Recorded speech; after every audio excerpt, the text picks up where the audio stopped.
Para el año 2012, un Jorge Rafael Videla de casi 90 años se encontraba cumpliendo condena en el penal de Marcos Paz. Tenía 3 condenas en su haber y estaba siendo investigado en 13 causas adicionales por delitos que involucraban a 1.256 víctimas. Aunque su deterioro físico era notorio, su lucidez mental revelaba una certeza firme. Era muy consciente de todas las atrocidades que había cometido y no se arrepentía en lo más mínimo. En cada entrevista que brindaba se encargaba de reivindicar la dictadura, sosteniendo a su vez que el peor momento para los militares había llegado con los Kirchner, en referencia al expresidente Néstor Kirchner y su esposa, la en ese entonces presidenta Cristina Fernández. Y es que el primero fue quien reabrió los juicios por delitos de lesa humanidad e impulsó la derogación de las leyes que habían protegido a cientos de militares acusados, según el represor, por un espíritu de absoluta revancha, y se refería a ellos como los enemigos derrotados de ayer, que cumplieron su propósito y hoy gobiernan el país. También aseguraba que el objetivo de la dictadura había sido logrado al conseguir restablecer el orden. Víctima de fuertes dolores como consecuencia de una escoliosis, la delgada figura de quien antaño había sido un poderoso dictador no admitía que nadie osara tratarlo como a un débil anciano. Continuaba realizando sus tareas sin aceptar ayuda, encorvado y utilizando de tanto en tanto un andador para desplazarse. Seguía asistiendo a misa todos los domingos y recibía algunas visitas de familiares y allegados. Incluso en varias ocasiones estas visitas habían sido realizadas por figuras destacadas de la política, como Victoria Villarroel. Pero su salud mermaba día a día y un fuerte dolor estomacal producto del consumo de analgésicos comenzó a atormentarlo y a impedirle ingerir bocado. A eso se le sumaron las caídas, que le produjeron varias fracturas y se hicieron cada vez más frecuentes. Luego de un golpe, manifestó no poder acudir a prestar declaración en otra de las causas por las que había sido imputado. Más tarde fue trasladado a la clínica del penal para un chequeo y regresó informando que todo se encontraba bien. Sin embargo, al regresar a su celda y sentarse en el inodoro, esta afirmación tomaría un giro inesperado, pero no nos adelantemos. ¿Cuáles fueron los atropellos perpetrados por Videla contra los derechos humanos durante la dictadura que encabezó? ¿En algún momento el dictador manifestó arrepentirse de sus acciones? ¿Por qué se habla de que hubo 30.000 detenidos desaparecidos durante su régimen? Responder estas preguntas nos va a llevar hasta el 17 de mayo de 2013, el día que murió Jorge Rafael Videla.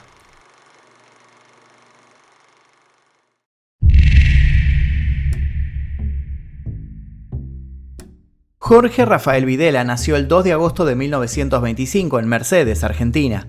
Su entorno familiar ya tenía significativos vínculos con la política. Su tatarabuelo había sido líder del Partido Unitario y su abuelo gobernador de San Luis. En 1942 ingresó al Colegio Militar de la Nación, graduándose 2 años más tarde con el grado de subteniente de infantería. A los 23 años se casó con Alicia Raquel Hartrich Lacoste. Luego de obtener el título de oficial de Estado Mayor a los 27 años, formó parte de la Secretaría de Defensa y posteriormente comenzó a dirigir la Academia Militar. En la década de 1960, una lucha interna dentro del ejército argentino pasó a conocerse como el conflicto entre azules y colorados. Estos nombres provenían de los bandos hipotéticos a los que cada facción representaba en guerras simuladas. Debido a la inestabilidad política y militar que reinaba en el país, las disputas entre las facciones del ejército desembocaron rápidamente en enfrentamientos reales y armados. Ambos bandos, si bien eran detractores de la corriente política nacida en torno a la figura del expresidente Juan Domingo Perón, diferían en aspectos importantes. Para los colorados, el peronismo representaba un movimiento de clase sectario y violento con el potencial de conducir al comunismo. Por otro lado, para los azules, el peronismo era una fuerza nacional y cristiana que evitaba que la clase obrera se inclinara hacia ideas subversivas. Mientras los colorados querían erradicar ese peronismo por completo y abogaban por una intervención militar más agresiva y activa en la política, los azules sugerían su inclusión limitada y promovían un enfoque profesionalista, centrado en preservar el orden y la disciplina dentro del ámbito militar. ¿Y en qué bando se encontraba Videla? Bueno, en el bando de los colorados. Finalmente, en 1963, y tras 2 enfrentamientos armados, 24 muertes de ambas facciones y 87 militares heridos, el triunfo fue para los azules. Tras la rendición del bando colorado, 225 oficiales fueron dados de baja en el ejército. Solo 3 fueron perdonados, entre ellos el teniente Roberto Viola y por supuesto Jorge Rafael Videla. En 1968, y ya con el grado de coronel, Videla ocupó el cargo de segundo comandante y jefe del Estado Mayor de la Quinta Brigada de Infantería de Tucumán. 2 años más tarde fue gobernador militar de facto en esa provincia.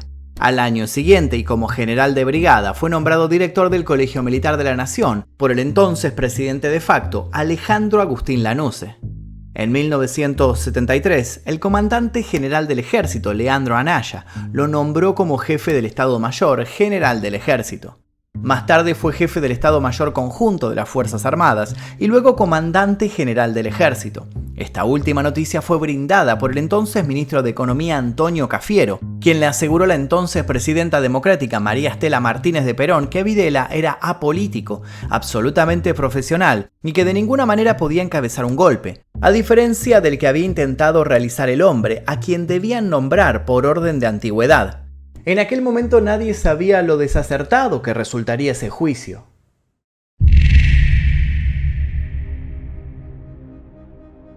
Para 1976, Bolivia, Chile, Perú, Brasil, Paraguay, Ecuador y Uruguay eran gobernados por dictaduras militares. Argentina se había convertido así en el único país del Cono Sur que mantenía un régimen democrático, aunque no por mucho tiempo. Y es que desde hacía tiempo se venía gestando un sistema clandestino de coordinación represiva entre las dictaduras militares de los países de América del Sur, respaldado por Estados Unidos y diseñado principalmente para combatir la amenaza percibida del comunismo y los movimientos de izquierda en la región. Este sistema, denominado Plan Cóndor, era parte de la estrategia de Estados Unidos durante la Guerra Fría, un período de tensión geopolítica y confrontación ideológica que se desarrolló luego de la Segunda Guerra Mundial en el bloque occidental, liderado por el gigante americano, y por el bloque oriental, liderado por la Unión Soviética. Como parte de la llamada Doctrina de la Seguridad Nacional, el objetivo del Plan Cóndor era suprimir sectores políticos democráticos, populares, de izquierda o nacionalistas, promoviendo un nuevo modelo económico que desmantelara el poder estatal en la economía y beneficiara a ciertos sectores privilegiados. Estados Unidos para ello proporcionaba asistencia en planificación, coordinación, formación en métodos de tortura y terrorismo de Estado, así como apoyo técnico y ayuda militar a grupos golpistas y juntas militares. Y el 24 de marzo Argentina sería el último país del Cono Sur en caer bajo el régimen de una dictadura. Pasada la medianoche, el helicóptero que trasladaba a la presidenta María Estela Martínez de Perón hacia la Quinta Presidencial fue desviado. Luego de aterrizar y antes de ser encarcelada, la mandataria escuchó las siguientes palabras: "Las Fuerzas Armadas se han hecho cargo del poder político y usted ha sido destituida". Para las 3 de la mañana los medios fueron tomados y se emitió el primer comunicado. Se comunica a la población que a partir de la fecha el país se encuentra bajo el control operacional de la Junta Militar. El mismo continuó con un mensaje contundente. Se recomienda a todos los habitantes el estricto acatamiento a las disposiciones y directivas que emanen de autoridad militar, de seguridad o policial, así como extremar el cuidado en evitar acciones y actitudes individuales o de grupo que puedan exigir la intervención drástica del personal en operaciones. Y entre las firmas de aquel comunicado, junto con las del comandante general de la Armada, Emilio Eduardo Macera, y el comandante general de la Fuerza Aérea, Orlando Ramón Agosti, se encontraba la del comandante general de Ejército, el teniente general Jorge Rafael Videla. Inmediatamente se decretó el estado de sitio y la ley marcial con patrullajes militares desplegados en todas las ciudades. La Junta Militar no perdió el tiempo. En ese primer día, cientos de trabajadores, sindicalistas, estudiantes y activistas políticos fueron secuestrados de sus casas, lugares de trabajo o en las mismas calles. Había comenzado uno de los momentos más oscuros de la historia argentina, el llamado proceso de reorganización nacional.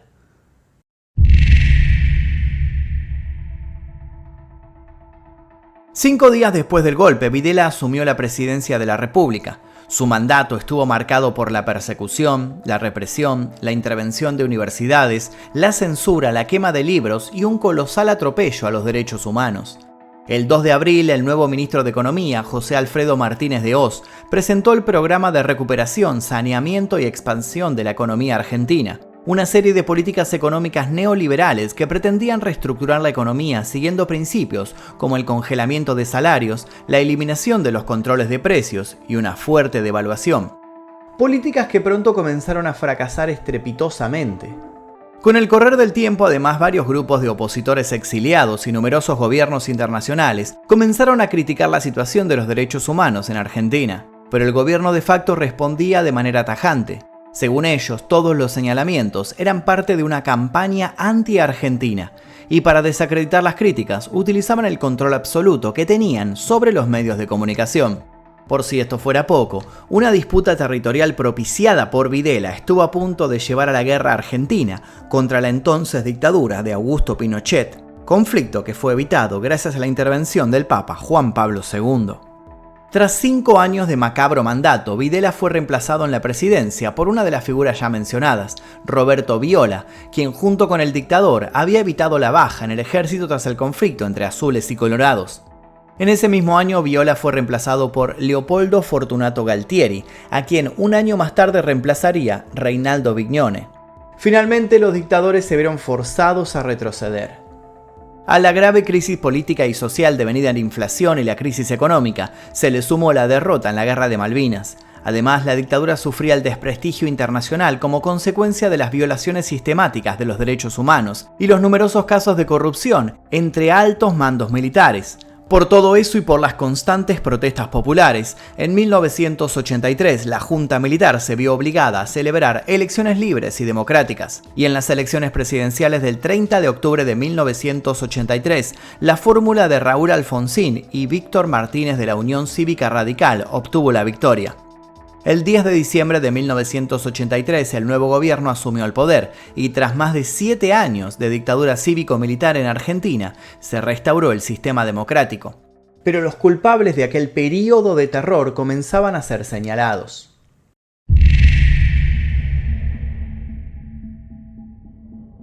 En 1985, por orden del presidente Raúl Alfonsín, se realizó un proceso judicial llamado Juicio a las Juntas.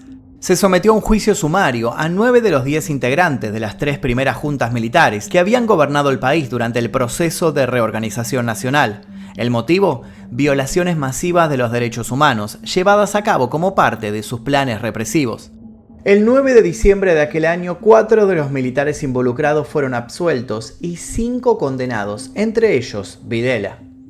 Fue sentenciado a reclusión perpetua, inhabilitación absoluta perpetua y destitución del grado militar por los delitos de privación ilegal de la libertad, aplicación de tormentos y asesinatos cometidos en el marco de un sistema represivo ilegal. Además, se lo halló penalmente responsable de robos agravados, usurpaciones, reducciones a servidumbre, extorsión, supresión de documentos y sustracciones de menores, entre otros delitos. Aunque el juicio representó un hito en la lucha por los derechos humanos, el dictador, como otros, lograría burlar la condena perpetua. Tras cumplir 5 años de cárcel efectiva, en 1990 fue indultado por el presidente Carlos Saúl Menem, quien en el marco de las llamadas leyes de impunidad emitió decretos de perdón a civiles y militares condenados por delitos cometidos durante la dictadura, incluyendo a aquellos que conformaban la junta militar. 8 años más tarde regresó a la cárcel por el delito de sustracción de menores, pero lo hizo durante poco más de un mes. Debido a sus ya avanzados 73 años, se le concedió el arresto domiciliario, privilegio que perdió 10 años más tarde, en 2008. Y es que el juez del caso consideró que la gravedad de los hechos imputados a Videla representaban un impedimento insuperable para concederle ese beneficio. Más tarde fue también imputado en la causa UP1, relacionada con los fusilamientos ejecutados contra activistas políticos de izquierda en la Unidad Penal 1 de Córdoba. En el año 2010 fue declarado culpable, siendo sentenciado nuevamente a prisión perpetua. Sentencia que en esta ocasión debería cumplir en una cárcel común. Pero esa no fue la última condena que obtuvo. En 2012 obtuvo una pena de 50 años por el plan sistemático de robo de bebés, siendo juzgado por la sustracción, retención y ocultamiento de decenas de menores de 10 años.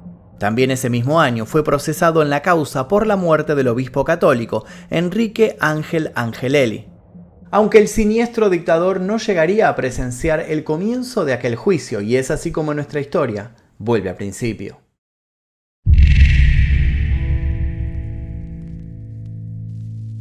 El 17 de mayo de 2013, en el penal de Marcos Paz, uno de los guardias de seguridad se encontraba haciendo un recorrido de rutina que consistía en el recuento de los presos.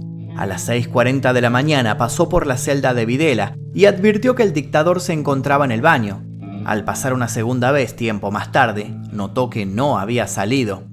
De inmediato llamó a los médicos, que rápidamente confirmaron su sospecha. Jorge Rafael Videla, de 87 años, se encontraba sin pulso ni reacción pupilar en el inodoro de su celda. Más tarde se le realizó un electrocardiograma que finalmente constató su muerte. La autopsia de rutina determinó que el deceso se había producido por un paro cardiorrespiratorio. Videla no solo había partido sin mostrar ninguna clase de remordimiento, sino que también se había llevado a la tumba los más oscuros secretos de uno de los capítulos más viles de la historia argentina. Si bien admitía sus responsabilidades, argumentaba que lo que se libró fue en verdad una guerra contra el terrorismo. El represor jamás develó el destino de los desaparecidos, ni el paradero de los bebés apropiados por los militares, tal y como sostuvo el fiscal del juicio por los crímenes perpetrados durante el Plan Cóndor, vigente al momento de fallecer el dictador. Lo que se murió con Videla fue un poquito de esperanza. Por su parte, un miembro del tribunal que juzgó a la junta militar declaró que con su muerte el represor se llevaba a la tumba secretos sobre cada una de las operaciones militares y el destino de las personas desaparecidas. El fallecimiento de Videla tuvo una amplia cobertura mediática en todo el mundo y desató, por supuesto, un repudio de lo más feroz. Tras anunciar que sería enterrado en Mercedes, su pueblo natal, los vecinos y activistas por los derechos humanos manifestaron su desaprobación colgando carteles en el acceso al cementerio. ¿Qué contenían esos carteles? Los nombres de los más de 20 desaparecidos que hubo en la ciudad durante la dictadura militar.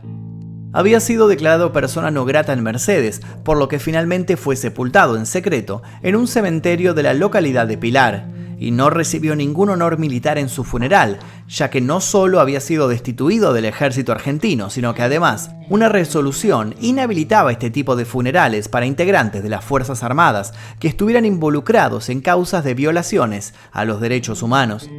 Quedaba claro que había y que hay una parte de la sociedad que no olvidaba las atrocidades que el dictador cometió durante su gobierno de facto.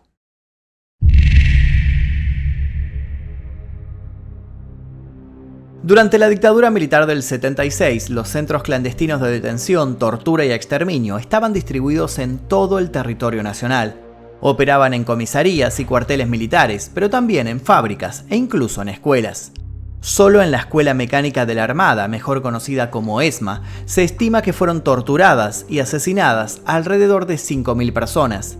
La desaparición forzada de gente considerada subversiva al orden instaurado implicaba el secuestro, traslado a los centros, tortura, incomunicación, asignación de un número de identificación y hasta la negación de un entierro digno tras su ejecución.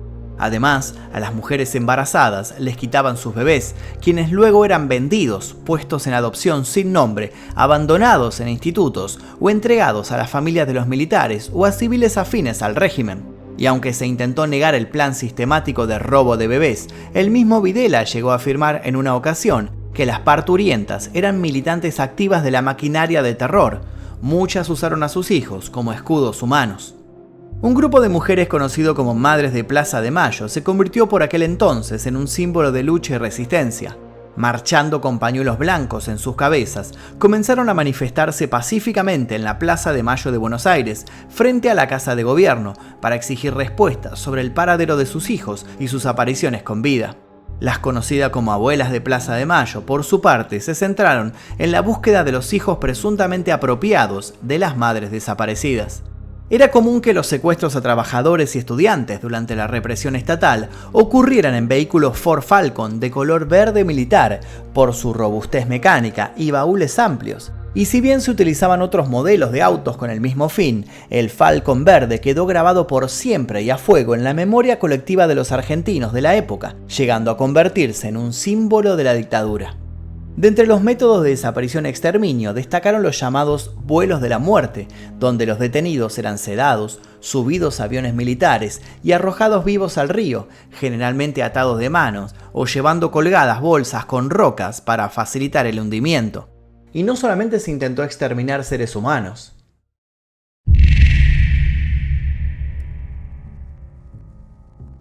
El genocidio también fue cultural. Se intentó prohibir y eliminar todo aquel material que se considerara subversivo.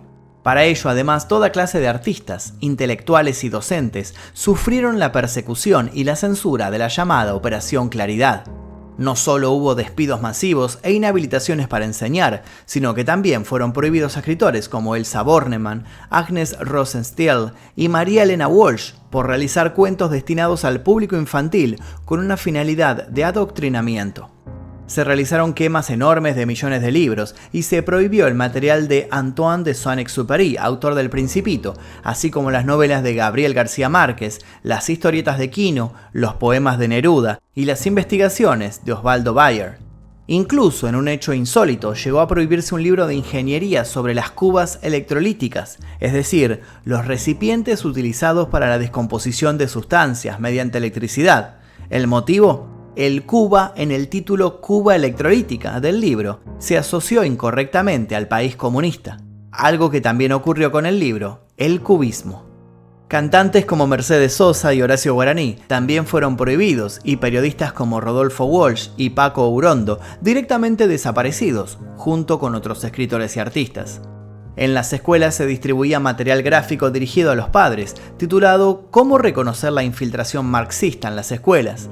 En él advertían sobre el uso del léxico marxista, que podían detectar en los niños y que buscaba adoctrinarlos ideológicamente, haciendo hincapié en el uso de palabras como burguesía, proletariado, explotación y capitalismo.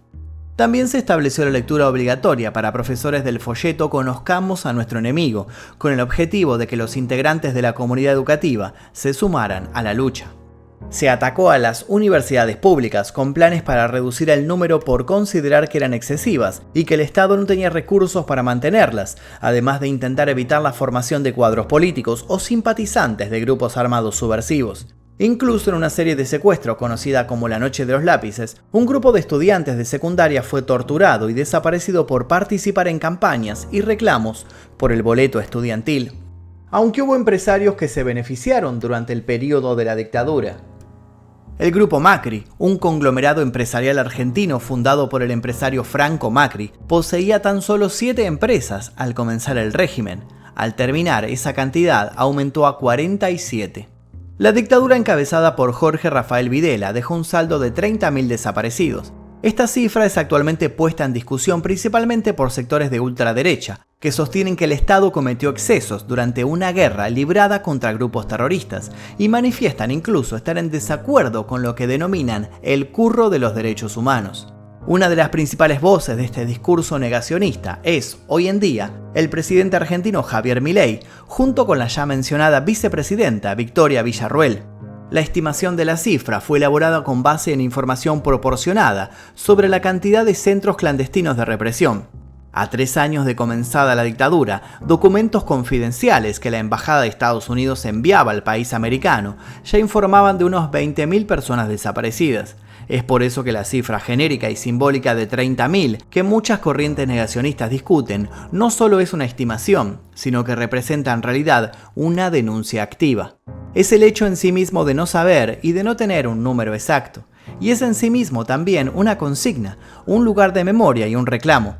La represión fue tan clandestina e ilegal que no existe un número oficial estricto que indique a ciencia cierta cuántas son las personas que faltan. Videla y otros genocidas se llevaron la información a sus tumbas. Por esto y por otros motivos, cada 24 de marzo se conmemora en Argentina el Día Nacional de la Memoria por la Verdad y la Justicia, para honrar a las víctimas del terrorismo de Estado y exigir justicia. Y para que no deje de resonar una frase que se ha convertido no solo en símbolo de la lucha por la memoria y la conciencia histórica, sino también en un compromiso colectivo contra las atrocidades y los abusos del pasado. Una frase de solo 2 palabras, pero repleta de vida. Quiero renunciar expresamente a toda pretensión de originalidad para cerrar esta requisitoria. Quiero utilizar una frase que no me pertenece, porque pertenece ya a todo el pueblo argentino. Señores jueces, nunca más.